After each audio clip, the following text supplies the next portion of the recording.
మజ్జిగ, శనగపిండి, పసుపు మిక్స్ చేసుకోవాలి.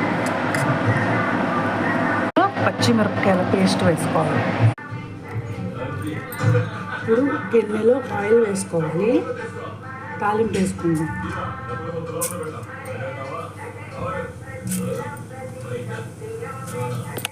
ఇప్పుడు మజ్జిగ, శనగపిండి, పచ్చిమిరపకాయల పేస్ట్ కలిపిన ఈ మిశ్రమాన్ని పోసుకోవాలి.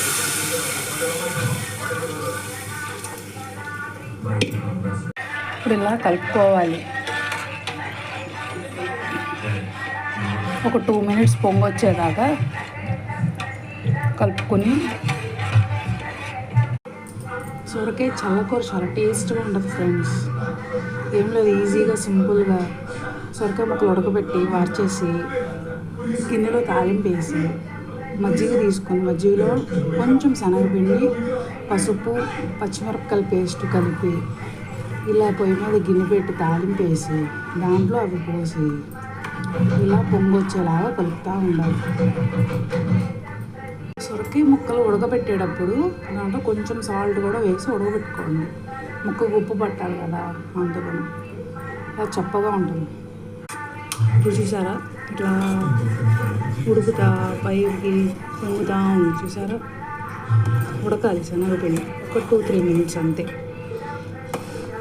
ఇలా ఒక 2-3 minutes ఉడికితే ఇలా మంచిగా పొంగొస్తే చక్కగా శనగపిండి ఉడికిపోతుంది. మజ్జిగ, శనగపిండి ఉడకాలి కదా.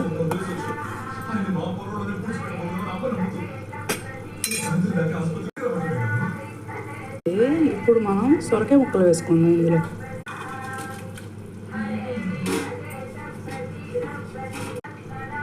ఇట్లా వేసుకున్న తర్వాత ఇలా కలుపుకోవాలి.